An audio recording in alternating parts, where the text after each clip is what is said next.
Oke, berjumpa lagi bersama saya Wong Ganteng Sak Donyo, dan hari ini kita luar biasa. Hari ini teman-teman, saya ada informasi yang baru balik dari Indonesia Raya, Mbaknya. Bandara mana, Mbak, kalau boleh tahu? Surabaya, Mas. Nah, ini dari Surabaya, guys. Kalian yang dari Surabaya, gimana nih cerita rame-rame anak-anak ini pada bingung kabeh ini? Gimana? Iya, makanya kan bingungnya kenapa waktu saya belum berangkat juga pamit sama Mas Andro. Terus waktu saya landing nyampe Surabaya belum ada 1 jam, saya udah ngabari Mas Andro, Mas saya udah di rumah. Itu nggak ada apa-apa, Mas. Pokoknya hanya download yang itu loh, Mas, yang sebelum berangkat kita download ngisi apa itu. Di situ keluar dari imigrasi. Setelah ambil bagasi sekarang udah nggak kayak dulu dirubung orang gitu, nggak, Mas, aman sekali. Surabaya lancar. Yang penting download itu setelah kita ambil bagasi kita langsung keluar. Terus itu kalau kita mau daftar email ya monggo, nggak daftar ya monggo. Nyatanya saya sampai di rumah ya telepon saya iPhone 14 Pro juga nelpon Mas Andro ya lancar-lancar saja. Oh, mantap ya. Makanya saya waktu itu kan bingung, Mas, mau pulang ke rumah kok diribeti apa lagi yang. Terus yang pertama itu, yang kedua setelah 1 minggu urusan selesai saya balik lagi ke sini ya. Waktu itu nggak langsung ngabari Mas Andro. Makanya saya bingung, Mas. Waktu apalagi gitu saya tuh nggak ada apa-apa, Mas. Waktu check in juga lancar. Barang-barang bahkan mbak-mbak tuh lebih 3 kilo 2 kilo itu ya Cathay Pacific kebetulan orangnya ya baik-baik saja, nggak ada apa-apa. Juga nggak ada apa itu, Mas, tadi namanya BPJS. BPJS tuh juga nggak ada, Mas. Saya nggak ditanya apa-apa. Saya malah komplit loh, Mas, waktu mau pulang itu apa-apa tak fotokopi kayak sampean gitu. Kalau takut ada sesuatu, karena tiap hari kan di imigrasi beda katanya gitu. Mas Andro kan pesannya paling enak paspor di fotokopi, KTP fotokopi, jadi ada keribetan udah nyepak semua gitu. Nyatanya semua mbak-mbak tuh lancar saja. Nah terus ada satu mbak itu aneh, bos. Waktu pulang katanya visanya nggak ditanya sama imigrasi. Aku dulu juga ingat, Mas Andro, kalau kamu pulang imigrasi Hongkong nggak akan nanya kamu banyak, yang penting kamu punya paspor mau pulang, imigrasi nggak akan nanya. Lah, Mas, setelah dia itu di Indonesia 1 bulan, dia balik ke sini visanya hilang. Terus kata dia di bandara itu gini, lah visanya mana? Semua pada punya visa. Saya nggak punya. Waktu pulang saya tuh nggak ditanyain apa-apa. Ya iyalah, kalau dari Hongkong kan dipikirnya kamu pulang ataupun nunggu proses di rumah kan nggak nanya itu. Terus setelah itu mbaknya kan gupoh waktu itu kok gimana gitu. Terus nggak usah, kamu sekarang telepon ke agen kamu, agennya ditelepon, kebetulan mungkin nggak angkat atau gimana. Lah terus kebetulan bosnya juga nggak punya visa kok, fotoannya itu loh, Mas Sandro. Jadi memang sarannya Pak Sandro tuh penting banget. Visa harus dipoto.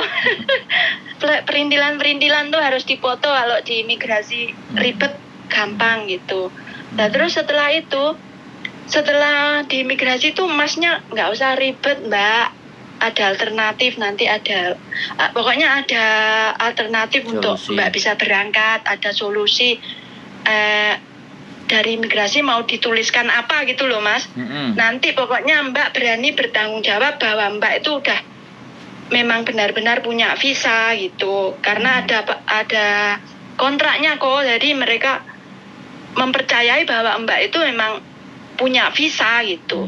Lah akhirnya bobohnya yang udah tua itu kok. Udah tua itu. Kasih dia fotokopi visa dari WhatsApp dia. Jadi semua kaget kan. Loh, kok nyimpen itu si mbaknya gitu. Jadi kalau misalnya visanya ketinggalan atau apa itu pusing, tapi ternyata masih bisa diloloskan dengan cara, nggak tahu lah imigrasi bagaimana itu. Kalau masalah tadi yang BPJS itu nggak ada nggak ada sama sekali. Nggak ditanyakan ya untuk wilayah Surabaya ya. Untuk Nggak ada, semua lancar. untuk kembalinya sampean berapa hari ini? Tanggal berapa? Kita harus sebutin supaya teman-teman Kan paham. tanggal 1 sampai 9 tok kok. Sampean nggak balik dari Indonesia ke Hong Kongnya tanggal berapa? 9. Oke, sampean tanggal 9 Agustus Rabu ya. 9. Rabu Rabu 9 Agustus mbaknya kembali ke Hong Kong, tidak ada masalah di Bandara Indonesia tentang BPJS dan Terutama macam-macam. Surabaya. Oh, terutama dari Surabaya ya. Mudah-mudahan. Iya, terus tadi Kokoe bilang kalau bikin BPJS tuh mungkin di balai desa apa? Enggak kok, ada khusus office untuk buka itu BPJS. Di Cuman mana? Aku nggak bikin. Di tempat-tempat ada. Enggak, Bukan di apa? tempat-tempatnya Maksudnya, itu mana? Di tempat-tempat itu. tempatnya di setiap desa ada kok beberapa. Setiap desa. Pos. Iya, nggak harus di kantor desa. Oh, Maksudnya ada di apa kayak RT, pokoknya ada office tersendiri. RT, bukan di RW RT juga. gitu. Sebenarnya BPJS itu termasuk apa sih kok? Company apa sih? Ya, Asuransi ya? BPJS itu asuransi tapi pemerintah. Ketenaga kerjaan ada, untuk kesehatan ada, memang gitu sih. Iya, makanya Saya nanti waktu itu makanya iya, nanti saya besok waktu itu nggak. besok aku pulang mau tak Iya, bikin sampai. konten. Kalau anak-anak Mm-mm. pulang kan belum tentu bikin konten, tapi kalau saya pulang nanti besok bikin konten supaya teman-teman semuanya sudah ngerti, sudah paham bagaimana dan seperti apa, kan kayak gitu-gitu loh, Mbak. Jadi Iya, orang-orang itu bingung kan iya. karena belum menghadapi wis mau mete gak karu-karuan. Iya. Tidak mencari tahu yang pas, terus nggak usah panik ya.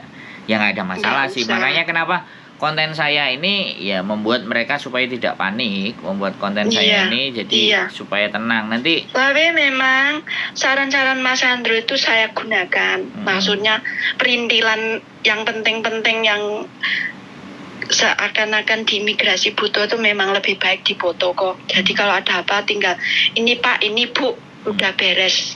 di scan. Tinggal ngelihat. Jadi iya, di scan boleh. terus dimasukin Di- di HP. Jadi Iya, kalau ada iya, apa-apa tinggal itu. ditunjukin di HP. lebih enak iya. Ah. Terus di bandara kayak yang dibilang katanya dicegat, diruwet itu no nggak ada sama sekali. Lancar-lancar aja, nggak ada orang yang mau seakan-akan nggak ada yang akan nanya-nanya ditolongin apa enggak, itu enggak. Sekarang udah bersih. Surabaya loh ini, Oh ya, bukan Surabaya. Jakarta. Kalau Jakarta nggak tahu. Betul. Ini Ini yang bicara dibilang. Surabaya, Bandara Juanda Surabaya. Surabaya, iya lancar sekali. Makanya nanti Makanya teman-teman nggak suruh usah pulang lewat takut. suruh lewat Surabaya aja. Nggak usah takut, terutama yang punya iPhone terbaru nggak usah takut. Di Indonesia tetap bisa dipakai. Seandainya mau daftar email gratis, tis. Kebetulan bareng temen juga HP-nya iPhone, dia di rumah tapi lebih dari 90 hari, jadi dia didaftarin. Itu gratis, tis. Iya. Kalau kita kurang 90 hari nggak usah, nggak apa-apa aku. Oh, 3 bulan ya, berarti masih oke ya. Iya. Oh, keren Iya. juga ini. Pokoknya kalau seminggu nggak usah lah, buat apa. Uang yang diblokir sama imigrasi sama Indonesia itu kan cuman itunya aja. Apa? Nah, SIM card-nya aja, bukan WhatsApp-nya. Berarti kalau Providernya aja kok yang diblok sama mereka. Pak Juanda. Tapi kalau Koko haruslah misalnya saya mencari Koko kan bisanya di WhatsApp aja. Kalau urgent ditelepon langsung kan itunya diblok. Providernya. Jadi Koko nggak lama Koko harus lapor. Karena nanti banyak yang nyari Koko direct call nggak bisa. Kalau yang diblok SIM yang card-nya, direct call yang nggak bisa ya. Cuman itu, tapi untuk lain-lain kan bisa. Iya, Tetap bisa. Siap. Begitu Jadi, kok, nggak usah tenang. takut-takut. Jadi kalau Mas Andro ngingetin suruh simpen ini itu tuh memang ada gunanya di imigrasi. Kalau kepepet tinggal tunjukin, nggak usah upek nyari di tas. Jadi makanya kadang gini kan, ada yang orang lama, orang jadul yang ndak punya Iya. HP atau ndak ngerti cara masukin di HP kan ada. Makanya Iya. kalau nggak ngerti, jadi bikin satu map tersendiri yang isinya tentang data-data kita terus diplastikin. Kalau Hongkong kan kayak gitu sih. Nah itu biasanya itu bojo saya. Kalau bojo saya kayak gitu. Jadi dia satu map plastik itu isinya tentang surat nikah saya sama istri saya, kemudian visa saya, visa istri saya. Istri kan nggak ada, istri nggak pakai visa karena dia udah permanen kan, dia nggak pakai visa. Nah saya yang masih pakai visa karena masih dependen kan. Nah dia mesti bawa itu ke amplop yang tersendiri yang untuk data-data itu dia bawa sendiri. Terus di HP ku juga ada, di HP masing-masing ada, di HP-nya dia ada, di HP ku juga ada. Jadi sometimes kalau seandainya tasnya ketinggalan atau apa masih ada di HP. Jadi aman. Backupnya seperti itu ya. Sekali lagi saya berterima kasih. Jadi per tanggal 9 Agustus dari Indonesia. Nanti saya kirim buktinya kok. Dari Indonesia. Kalau sampai enggak apa-apa. Enggak, kita cuman tunjukin tanggal karena kan channel ini konten ini akan terus ditonton. Bisa sampai 3 bulan, 4 bulan. Jadi kan kita harus sampaikan tanggalnya per 19 Agustus 2023 kembali dari Indonesia. 9 Agustus 19.